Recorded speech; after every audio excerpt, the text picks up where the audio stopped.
कहानी की शुरुआत होती है कुछ दोस्तों से जो रात को मजे से पार्टी कर रहे होते हैं, लेकिन उनमें से एक लड़की बिल्कुल चुपचाप उदास बैठी होती है। जब सभी फ्रेंड्स उस लड़की को देखते हैं तो वो सब उसे पूछते हैं कि आखिर क्या वजह है, तुम इतनी उदास क्यों हो। वो बताती है कि मार्केट में एक नया ऐप लॉन्च हुआ है जो डाउनलोड करने वाले को उसकी डेथ कब होगी उसका एग्जैक्ट टाइम बता सकता है। वो लड़की बताती है कि मैं इसलिए उदास हूँ क्योंकि आज सुबह मैंने भी इस ऐप को डाउनलोड किया है और जब मैंने इस ऐप को ओपन किया तो उसने बताया कि मेरी मौत आज से ठीक 15 दिन बाद होने वाली है। ये सुनकर सभी दोस्त उस लड़की पर हंसने लगते हैं और मजाक मजाक में ये सभी उस ऐप को डाउनलोड कर लेते हैं। ये लोग शर्त लगाते हैं कि ऐप के मुताबिक जो सबसे जल्दी मरने वाला होगा उसे टेबल पर रखी सारी ड्रिंक्स अकेले खत्म करनी पड़ेगी। ऐप डाउनलोड करने से पहले सभी को एक यूजर एग्रीमेंट यानी टर्म्स कंडीशंस दिखती है और मेरी तरह ये लोग भी उसे बिना पढ़े एक्सेप्ट कर लेते हैं। उसके बाद सभी को अपनी लाइफ का काउंटडाउन दिखने लगता है। अब सब बारी बारी अपनी जिंदगी का बचा हुआ टाइम सभी को दिखाने लगते हैं। कोई 20 साल जीने वाला था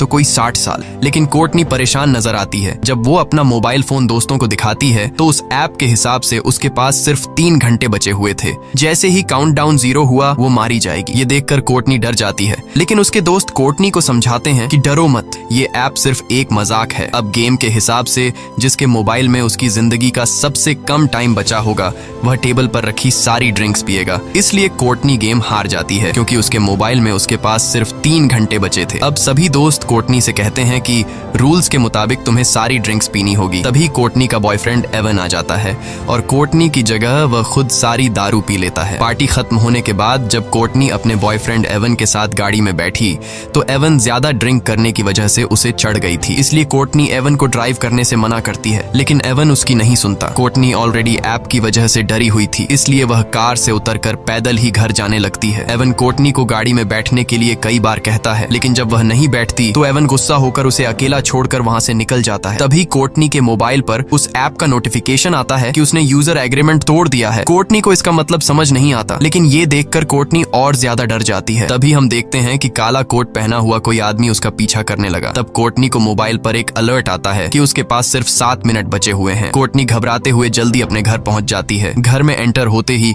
उसके कानों में अजीब सी आवाजें आने लगी और ऐप का अलर्ट भी लगातार बजता रहता है, जिससे तंग होकर वह मोबाइल को ऑफ कर लेती है। लेकिन फोन अपने आप ऑन हो गया और फिर से काउंटिंग शुरू हुई। आखिर में कोई अनजान चीज कोर्टनी को ऊपर खींच लेती है और ठीक काउंटडाउन खत्म होते ही नीचे गिरने से कोर्टनी की मौत हो जाती है। यहाँ हमें पता चलता है कि ये ऐप कोई मजाक नहीं बल्कि सच में इंसान की जिंदगी का बचा हुआ टाइम बताता है। वहीं दूसरी तरफ हम देखते हैं कि कोर्टनी का बॉयफ्रेंड एवन ने अपनी कार ठोक दी है। एवन की जान तो बच गई, पर जिस सीट पर कोर्टनी बैठने वाली थी उसमें एक पेड़ की एक बड़ी लकड़ी घुस गई थी, यानी असल में कोर्टनी की डेथ इस तरह होने वाली थी। उसके बाद हम हॉस्पिटल में क्विन नाम की एक नर्स को देखते हैं जो ट्रॉली लेकर एक पेशेंट के रूम में जाती है। वह देखती है कि पेशेंट बिना नाश्ता किए रूम से बाहर निकल गया है। क्विन जानती है कि इस वक्त वो मरीज कहाँ पर होगा, इसलिए वो सीधा उसके पास जाती है। यहाँ हम देखते हैं कि वो मरीज कोई और नहीं बल्कि कोर्टनी का बॉयफ्रेंड एवन है। एवन बहुत ज्यादा घबराया हुआ होता है। वो क्विन को काउंटडाउन ऐप के बारे में सब कुछ बता देता है कि कैसे उसकी गर्लफ्रेंड ने ये डाउनलोड किया था और ठीक उसी टाइम उसकी मौत हुई जो टाइम इस ऐप ने बताया था। क्विन एवन को समझाती है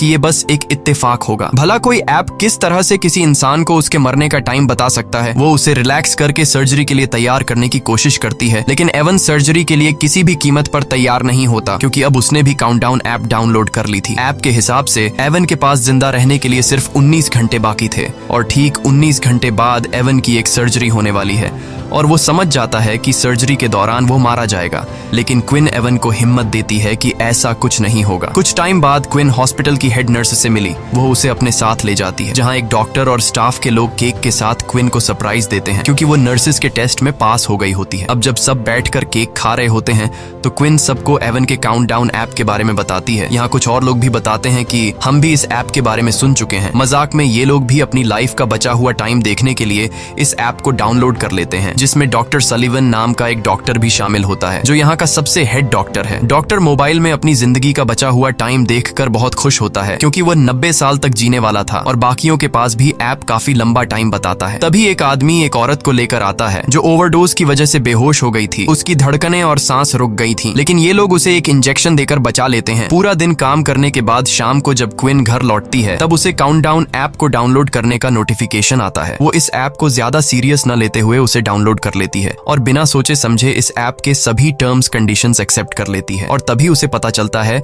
कि उसकी जिंदगी के सिर्फ 2 ही दिन बचे हैं। ये देखकर उसे कुछ अजीब लगता है, लेकिन क्विन इसे नजरअंदाज करके घर पहुंच जाती है। क्विन की फैमिली में उसके पिता और उसकी छोटी बहन जॉर्डन होती है, जबकि क्विन की मॉम 1 साल पहले कार एक्सीडेंट में मारी गई। अगले दिन हॉस्पिटल में एवन को दिखाया जाता है, जो बहुत ही ज्यादा घबराया हुआ होता है क्योंकि उसके मोबाइल पर उसकी लाइफ का टाइम धीरे धीरे कम होता जा रहा था और अब बस उसकी जिंदगी के कुछ ही मिनट बचे थे। वह सर्जरी कराने की बजाय हॉस्पिटल से भागने का डिसाइड करता है। जैसे ही वह भागने लगता है तभी उसके मोबाइल पर नोटिफिकेशन आता है जिसमें बताया जाता है कि उसने यूजर एग्रीमेंट तोड़ दिया। यहाँ हमें पता चलता है कि जब कोई इस ऐप के जरिए अपने लाइफ के बचे हुए टाइम को देख लेता है तब वह अपनी मौत को टाल नहीं सकता। जिस तरह से कुछ दिन पहले एवन की गर्लफ्रेंड कोर्टनी ने कार से उतरकर पैदल जाकर अपनी मौत को टालने की कोशिश की थी, तब उसने यूजर एग्रीमेंट तोड़ दिया था और वो मारी गई। अब इसी तरह से एवन भी सर्जरी न करवाकर अपनी मौत को टालने की कोशिश कर रहा है। अब ये खुद को बचा पाएगा या नहीं, चलिए जानते हैं। एवन जैसे ही आगे बढ़ने लगा तभी एवन को शीशे में पीछे से काला साया नजर आता है, लेकिन जैसे ही एवन पीछे मुड़कर देखता है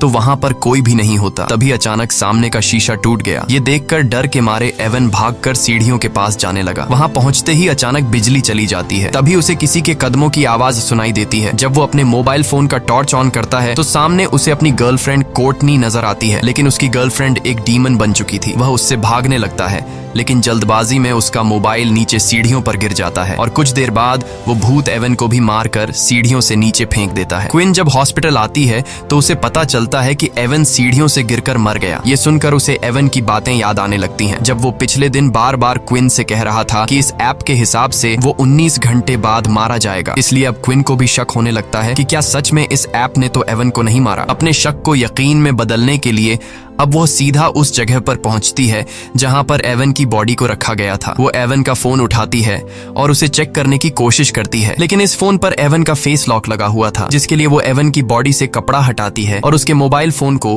उसके फेस के सामने लाकर स्कैन करती है, जिससे मोबाइल का लॉक खुल जाता है और वो देखती है कि इस ऐप का काउंटडाउन 0 पर पहुंच चुका है। अब क्विन को भी पूरा यकीन हो जाता है कि ये ऐप मजाक नहीं बल्कि रियल है। जैसे ही उसका ध्यान मोबाइल से हटकर एवन के फेस पर पड़ता है तो एवन का सर अपने आप मुड़कर उसकी तरफ देखने लगता है। वो घबराकर जल्दी से उस लाश को वापस फ्रीजर में रख देती है। अब क्विन को डर लगने लगा कि कहीं ये सब उसके साथ भी तो नहीं होगा, क्योंकि ऐप के मुताबिक अब उसके पास सिर्फ 1 दिन ही बचा था और कल वो अपने पिता के साथ अपनी माँ की कब्र पर जाने वाली थी, जिससे वो समझ जाती है कि रास्ते में जरूर उनका कोई एक्सीडेंट होगा जिसमें क्विन मारी जाएगी। इसलिए क्विन अपनी मौत को टालते हुए अपने डैड को कॉल करती है और कल के दिन कब्रिस्तान जाने का प्लान कैंसिल करती है। तभी क्विन के मोबाइल फोन पर एक नोटिफिकेशन आता है कि उसने यूजर एग्रीमेंट तोड़ दिया है। ये देखकर वो बहुत ज्यादा परेशान हो जाती है। तभी डॉक्टर सलिवन उसे रूम में बुलाकर पेशेंट की हेल्प करने को कहता है, लेकिन यहाँ डॉक्टर के इरादे कुछ और ही थे। वो क्विन के साथ जबरदस्ती करने की कोशिश करता है। क्विन जैसे तैसे उससे अपनी जान छुड़ाकर बाहर आते ही हेड नर्स से उसकी कंप्लेंट करने जाती है, लेकिन क्विन के बताने से पहले डॉक्टर हेड नर्स को किसी दूसरे काम में लगा देता है। घर आने के बाद रात को क्विन इंटरनेट पर इस ऐप के बारे में सर्च करती है और उसे कोर्टनी के बारे में इंफॉर्मेशन मिलता है। उसे एक लड़की का वीडियो भी मिलता है जो बताती है कि ऐप को डाउनलोड करने के बाद से उसे अपने भाई का भूत दिखने लगा है, जो कि कई सालों पहले मर गया था। कुछ देर बाद वो लड़की कहती है कि उसका वक्त खत्म हो गया है और तभी उस लड़की को भी कुछ हो जाता है। लेकिन क्विन जब वीडियो के कमेंट चेक करती है तो कमेंट में सब लोग फेक वीडियो बोलते हैं, जिससे क्विन को थोड़ी बहुत शांति मिलती है। और जैसे ही क्विन लैपटॉप बंद करती है तभी अचानक क्विन को भी एवन का भूत दिखाई देता है, जिससे वो बहुत डर जाती है। पर जैसे ही उसने लाइट जलाई तब एवन गायब हो गया था। तभी उसे दोबारा नोटिफिकेशन आया कि उसने यूजर एग्रीमेंट तोड़ा है। वो अपने मोबाइल को जमीन पर मारकर तोड़ देती है और कमरे से बाहर निकलकर डर के मारे कार में पूरी रात गुजारती है। अगले सुबह क्विन की बहन जॉर्डन आकर उसे जगाती है। ये दोनों वापस अपने रूम में आते हैं और वहाँ क्विन की छोटी बहन जॉर्डन क्विन का टूटा हुआ मोबाइल देख लेती है, जिसमें अभी भी काउंटडाउन चल रहा था। वो क्विन से कहती है कि तुमने भी इस ऐप को डाउनलोड किया है। ये सुनकर क्विन परेशान हो जाती है, क्योंकि उसकी छोटी बहन जॉर्डन को भी इस ऐप के बारे में पता था और वो भी इस ऐप की यूजर थी। अब क्विन के मोबाइल का स्क्रीन पूरी तरह से टूट चुका था, इसलिए वो एक नया फोन खरीदने के लिए मोबाइल शॉप पर जाती है। वो सोचती है कि नए मोबाइल में वो किलर ऐप भी नहीं होगा, लेकिन क्विन के मोबाइल खरीदते ही वो ऐप अपने आप उसमें डाउनलोड हो जाता है। इस पर क्विन गुस्से में चिल्लाकर उस शॉपकीपर से इस ऐप के बारे में पूछती है, लेकिन उसे भी इसके बारे में कुछ नहीं पता था। वो दुकानदार उससे डिलीट करने की कोशिश करता है, पर इस ऐप को डिलीट करने का ऑप्शन ही नहीं था। जिसके बाद क्विन गुस्से से उस दुकानदार से अपना मोबाइल लेकर वहां से चली जाती है। क्विन की बातें सुनकर मैट नाम का लड़का उस दुकानदार के पास आता है। वह भी दुकानदार से इस ऐप के बारे में पूछता है। दूसरी तरफ क्विन घर वापस जाने के लिए अपनी गाड़ी में बैठ जाती है, लेकिन जैसे ही उसने सामने लगे शीशे में देखा तो उसकी गाड़ी के पीछे काले कपड़े पहने एक आदमी खड़ा था। जैसे ही उसने पीछे मुड़कर देखा तो वो गायब हो गया। तभी अचानक किसी अजीब क्रीचर के हाथों ने उसका मुंह ढक दिया, जिससे उसकी गाड़ी तेजी से रिवर्स जाने लगती है और पीछे खड़ी गाड़ी से टकराने से बच जाती है। तभी दूसरी गाड़ी का आदमी गुस्से में बाहर निकलकर क्विन पर चीखने लगता है, लेकिन तभी वही दुकान का कस्टमर मैट बाहर आकर सारी सिचुएशन संभाल लेता है। वह क्विन को बताता है कि मैंने भी इस ऐप को डाउनलोड किया है और मैं तुमसे भी पहले मरने वाला हूँ। अब दोनों एक बार में बैठकर ऐप के बारे में बात करने लगते हैं। मेट क्विन से कहता है कि जब तुमने इस ऐप को डाउनलोड किया था तब तुमने यूजर एग्रीमेंट पढ़ा था, जिस पर क्विन जवाब देती है, नहीं, मैंने डायरेक्ट टर्म्स कंडीशंस एक्सेप्ट कर ली थी। मैट कहता है, मैंने भी यही गलती की थी। अब इन दोनों को पछतावा होता है कि टर्म्स कंडीशंस एक्सेप्ट करने से पहले हमने एक बार उसे पढ़ लिया होता। तभी मैट को बार में एक नशेड़ी दिखता है। उसे देखकर मैट के दिमाग में एक आइडिया आता है। वो क्विन से कहता है कि क्यों ना हम इस नशेड़ी से उसके मोबाइल फोन में ये एप्लीकेशन डाउनलोड करवाए, जिसके जरिए हम टर्म्स कंडीशंस देख पाएंगे। जिसके बाद ये दोनों उस नशेड़ी के पास जाते हैं, जो कि वो नशेड़ी इधर उधर की बातें कर रहा था। तो ये दोनों उसे भी ऐप को डाउनलोड करने के लिए उकसाते हैं, जिसके बाद वो नशेड़ी मान जाता है जब वो काउंटडाउन ऐप को डाउनलोड कर लेता है। और जैसे ही टर्म्स कंडीशंस वाली जगह पर पहुंचता है तो क्विन उससे मोबाइल लेकर अच्छी तरह से पढ़ने लगती है और अब जाकर उन्हें एक रूल के बारे में पता चलता है कि ऐप में अपनी मौत का समय देखने के बाद यूजर अपनी मौत को टालने की कोशिश नहीं कर सकता। इन दोनों ने ही अपनी ट्रिप कैंसिल करके ये एग्रीमेंट तोड़ दिया था। ये सब सुनने के बाद भी वो पागल नशेड़ी उन टर्म्स कंडीशंस को एक्सेप्ट कर लेता है। लकीली उस नशेड़ी को पता चलता है कि वो और 40 साल जिएगा। तब क्विन को याद आता है कि जिस हॉस्पिटल में मैं काम करती हूँ उस हॉस्पिटल में एक पादरी है, शायद वो हमें इस हालात से निकलने का कोई रास्ता बता सके। इसके बाद क्विन और मैट हॉस्पिटल जाते हैं और पादरी को डीमन की सारी कहानी समझाते हैं। पादरी कहता है कि वो डीमंस पर यकीन नहीं रखता, इसलिए वो उन्हें एक दूसरे पादरी का एड्रेस देता है जो कि डीमंस के मामलों में एक्सपर्ट है। जाने से पहले हेड नर्स क्विन को एक मीटिंग में ले जाती है, जहां डॉक्टर सलिवन उल्टा क्विन पर इल्जाम लगा देता है कि उसने क्विन को नहीं बल्कि क्विन ने उसे हरास किया था। लेकिन जब क्विन सफाई पेश करने लगती है तब मीटिंग का हेड क्विन की कोई बात नहीं सुनता और क्विन को जॉब से निकाल देता है। क्विन को अब जॉब की कोई परवाह नहीं थी, क्योंकि अब बात उसकी जान पर बनी थी। इसके बाद ये दोनों एक चर्च में पहुंचते हैं, जहां ये दोनों एक आदमी को ढूंढते हैं जिसके बारे में उन्हें पादरी ने बताया था। और आखिरकार ये दोनों उस फादर तक पहुंच जाते हैं और फादर को इस ऐप के बारे में सब कुछ बता देते हैं। उनकी बातें सुनकर फादर उन्हें बाइबल में लिखी एक कहानी सुनाता है। कहानी में लिखा हुआ होता है, कहीं 100 साल पहले एक राजकुमार हुआ करता था जिसे युद्ध लड़ने जाना था। ये राजकुमार डरा हुआ था कि कहीं वो इस युद्ध में मारा न जाए। जिसके बाद वो एक ओल्ड जिप्सी लेडी के पास गया और उससे पूछा कि क्या वो इस युद्ध में जिंदा बचेगा। ओल्ड लेडी कहती है कि वो उसे उसकी मौत का ठीक समय बता सकती है, लेकिन शर्त ये है कि अपनी मौत का समय जानने के बाद राजकुमार अपनी मौत को टालने की कोशिश नहीं करेगा। राजकुमार मान जाता है और उसे पता चलता है कि वो युद्ध में मारा जाएगा। अब राजकुमार मौत के डर से लेडी की बात न मानकर अपने छोटे भाई को युद्ध लड़ने भेज देता है, लेकिन उसके छोटे भाई को कुछ नहीं होता, बल्कि वे लोग युद्ध जीत जाते हैं। मगर डरपोक राजकुमार के पीछे ओजिन नाम का एक डीमन पड़ जाता है, जो कि वो राजकुमार को तड़पा तड़पा कर उसके ठीक समय पर मार देता है, जो कि उसके तकदीर में लिखा था। फादर ने ध्यान लगाकर पता लगाया कि इन सब के पीछे ओजिन नाम के एक डीमन का हाथ है। फादर ने कहा कि शायद यह ऐप भी उस ओजिन डीमन का एक रूप है। उसने बताया कि अगर तुम्हें अपनी मौत टालनी है तो सबसे पहले तुम दोनों को इस ऐप को हैक करके इसका कोड मेरे पास लाना पड़ेगा। जब मैं इस ऐप का कोड देख लूंगा तब मैं उस डीमन से तुम्हारी जान छुड़वा सकूंगा। यह सुनकर क्विन और मैट को जल्द से जल्द इस ऐप को हैक करना था, क्योंकि अब उनके पास बहुत ही कम टाइम बचा हुआ था। ये दोनों उस मोबाइल शॉपकीपर के पास आते हैं और उसे इस ऐप को हैक करने की रिक्वेस्ट करते हैं। शॉपकीपर इस काम के लिए तैयार नहीं था, लेकिन जब क्विन उसे पैसे देती है तो वह मान जाता है। कई घंटों की मेहनत के बाद फाइनली वो इस ऐप को हैक करके उसका कोड निकाल लेता है। क्विन जल्दी से उस कोड का फोटो लेती है ताकि फादर को दिखा सके। यहाँ ये लोग देखते हैं कि इस ऐप के लाखों यूजर्स हैं, जिसमें अचानक शॉपकीपर भी अपना नाम डेरेक भी देख लेता है। वो अपने कोड के साथ छेड़छाड़ करके खुद की उम्र 100 साल से भी ज्यादा कर लेता है और यह आइडिया सच में काम कर रहा था। अब डेरेक के पास इस ऐप का फुल एक्सेस था, वो जितना चाहे किसी का भी उम्र बढ़ा सकता था।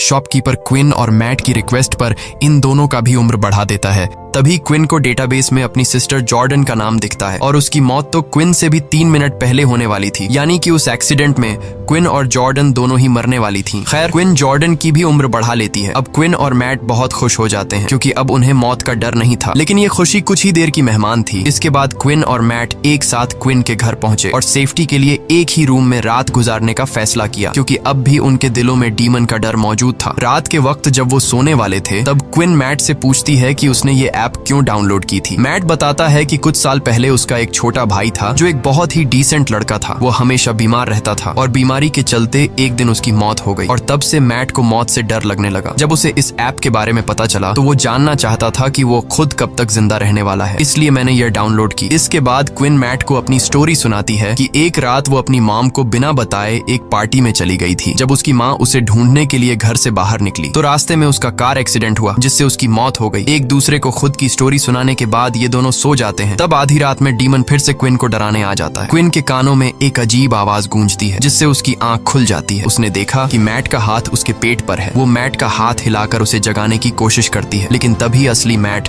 दरवाजा खोलकर अंदर आया। असल में क्विन के पेट पर किसी और का नहीं बल्कि डीमन का हाथ था। यहाँ डीमन क्विन पर हमला करता है, लेकिन मैट हिम्मत दिखाते हुए उसका कंबल छीन लेता है जिससे डीमन भाग जाता है। और यहाँ उन्हें पता चलता है कि उनका ऐप को हैक करने से कोई फायदा नहीं हुआ क्योंकि उनका काउंटडाउन वापस अपने वक्त पर आ गया है। अब क्विन को अपनी छोटी बहन जॉर्डन की फिक्र होने लगी। उधर जॉर्डन को भी डीमन डराना शुरू कर देता है, लेकिन इससे पहले कि जॉर्डन को कुछ हो जाता तभी क्विन उसे लेने पहुंच जाती है। जॉर्डन बहुत ज्यादा डरी हुई थी। अब तीनों एक साथ मिलकर फादर जॉन के पास जाते हैं। क्विन उसे बताती है कि ऐप को हैक करने का प्लान नाकाम हुआ, अब भी डीमन हमारा पीछा कर रहा है। इसके बाद उन्होंने ऐप को हैक करने वाला कोड फादर को बताया। फादर कोड को अच्छी तरह से पढ़ने के बाद समझ जाता है कि जो भी यूजर एग्रीमेंट तोड़ता है उस पर ओजिन का श्राप यानी कर्स लग जाता है, जो कि फादर के हिसाब से एक अच्छी बात है क्योंकि कर्स को तोड़ा जा सकता है। अब फादर ने डीमन को उसी के खेल में फंसाने का प्लान बनाया। वो बताता है कि अगर तुम लोग डीमन को झूठा साबित कर दो तो ये कर्स टूट जाएगा, यानी कि अगर कोई एक इंसान भी ऐप के बताए हुए टाइम से थोड़ा पहले या 2-4 सेकंड बाद में भी मरता है तो डीमन झूठा साबित हो जाएगा और इस तरह से कर्स टूट जाएगा। इसके बाद ये चारों बेसमेंट में पहुंच जाते हैं और वहां एक तंत्र मंत्र वाला सर्कल बनाते हैं। अब मैट के पास कुछ ही मिनट बचे थे और लाइट ब्लिंक होने लगता है। इसका मतलब था कि डीमन मैट को लेने आ गया है। फादर इन तीनों को जल्दी से सर्कल के अंदर खड़ा रहने को कहता है और बताता है कि जब तक हम लोग इस घेरे के अंदर हैं तब तक कोई भी शैतानी ताकत या डीमन उन्हें छू नहीं सकता है, लेकिन गलती से भी इस दायरे से बाहर निकलने की कोशिश मत करना, नहीं तो मारे जाओगे। कुछ देर बाद डीमन उनके सामने आ जाता है, लेकिन वो सर्कल के अंदर नहीं आ पाता। तभी अचानक मैट को उसका मरा हुआ भाई दिखता है, लेकिन ये असल में मैट का भाई नहीं बल्कि डीमन ने मैट के भाई का रूप लेकर मैट को बाहर निकालने के लिए धोखा दे रहा था, जिसे देखकर मैट इमोशनल होकर जैसे ही सर्कल से बाहर कदम रखता है तब डीमन मैट के पैर को पकड़कर उसे खींच कर ले जाता है। यह देखकर क्विन भी उसके पीछे भागती है। जब उसने बाहर आकर देखा तो मैट तो एकदम सही सलामत रोड पर खड़ा हुआ था, लेकिन तभी एक तेज रफ्तार गाड़ी ने आकर मैट को टक्कर मारकर कुचल दिया और मैट की मौत के साथ उसके मोबाइल का काउंटडाउन भी 0 हो गया। मैट की मौत को अपनी आंखों से देखकर क्विन को बहुत बुरा लगता है और अब अगला नंबर जॉर्डन का था, लेकिन क्विन देखती है कि बाहर निकलते टाइम जॉर्डन बुरी तरह से जख्मी हो गई है, इसलिए वो उसका इलाज करने के लिए जॉर्डन को अपने ही हॉस्पिटल ले आती है। इसी दौरान क्विन के साथ काम करने वाली एक नर्स ने क्विन को बताया कि तुम्हारी बात बिल्कुल ठीक थी, डॉक्टर सलिवन मेरे साथ भी फ्लर्ट करने की कोशिश कर रहा है। तभी क्विन की नजर कमीने डॉक्टर सलिवन पर पड़ती है। डॉक्टर सलिवन को देखकर क्विन को एक आइडिया आता है। वो जानती थी कि ये कमीना डॉक्टर 90 साल तक जीने वाला है। अगर क्विन इस डॉक्टर को अभी मार दे तो डीमन का कर्स टूट जाएगा और इन दोनों बहनों की जान बच जाएगी। अब इस प्लान को कामयाब करने के लिए क्विन डॉक्टर के ऑफिस जाती है। वो उसे कहती है कि मुझे अपनी जॉब वापस चाहिए और उसके लिए मैं कुछ भी करने को तैयार हूँ। क्विन उसे कहती है कि मैं तुम्हारा हॉस्पिटल के पीछे सुनसान एरिया में इंतजार कर रही हूँ। डॉक्टर तड़प के मारे कुछ सोच नहीं पाता और क्विन की चाल में फंसते हुए उस सुनसान जगह पर पहुंच जाता है। यहाँ क्विन हाथ में एक लोहे का सरिया लिए हुए चुप कर खड़ी थी। मौका मिलते ही क्विन ने डॉक्टर पर सरी से हमला कर दिया, जिससे वह जख्मी होकर जमीन पर गिर गया। क्विन पहले से अपने साथ मॉर्फिन का इंजेक्शन भी लाई थी और जैसे ही वह इंजेक्शन डॉक्टर को लगाने वाली थी तभी डीमन ने वहां आकर डॉक्टर को खींचकर बचा बचा लिया और डॉक्टर वहाँ से भाग निकलता है। खैर अब जॉर्डन के मरने का वक्त हो गया था, उसके पास सिर्फ 2 ही मिनट बचे थे। डीमन उसे मारने पहुंच जाता है। वो डीमन से छुपकर खुद को बचाने की कोशिश करती है, पर ऐप उसकी छिपने की जगह बता देती है और डीमन जॉर्डन को पकड़ लेता है। लेकिन तभी क्विन डीमन के सामने आकर वो इंजेक्शन खुद में लगाने लगती है, जिससे कम से कम उसकी बहन की जान बच जाए। अब डीमन क्विन की मदर का रूप लेकर उसे बहकाने की कोशिश करता है। अपनी मदर को देखकर क्विन इमोशनल तो हो जाती है, पर जल्द ही उसे समझ आ जाता है कि यह डीमन का एक चाल है और वो मॉर्फिन इंजेक्शन खुद में इंजेक्ट कर लेती है। इस तरह से क्विन अपने वक्त से पहले मर जाती है और ओजिन झूठा साबित हो जाता है। तब ओजिन यानी डीमन धुआं बनकर हवा में उड़ जाता है और क्विन का प्लान कामयाब हो जाता है, जिससे जॉर्डन की जान बच जाती है। जॉर्डन अब क्विन के पास आकर रोने लगती है और तभी देखती है कि उसके बाजू पर एक मेडिसिन का नाम लिखा हुआ है और वह क्विन के हाथ में उसी मेडिसिन की शीशी भी देखती है, जिससे जॉर्डन जल्दी से इंजेक्शन में भरकर क्विन के हाथ में लगा देती है, जिससे मॉर्फिन का असर खत्म हो जाता है और क्विन वापस से जिंदा हो जाती है। खैर अब सब लोगों का काउंटडाउन वहीं पर रुक जाता है। क्विन को उसकी जॉब वापस मिल जाती है और वह कमीने डॉक्टर को उसके किए के लिए जेल हो जाती है। कुछ दिन बाद क्विन अपनी फैमिली के साथ अपनी मदर की कब्र को विजिट करने जाती है। जब ये लोग घर को वापस लौटने लगते हैं तब क्विन के मोबाइल पर एक नोटिफिकेशन आता है और वह देखती है कि उसके मोबाइल में काउंटडाउन नाम का एक नया ऐप डाउनलोड हो गया है। इसी के साथ ये कहानी खत्म हो जाती है। अगर आपको ये वीडियो अच्छी लगी हो तो हमारे चैनल को सब्सक्राइब और वीडियो को लाइक जरूर कीजिएगा।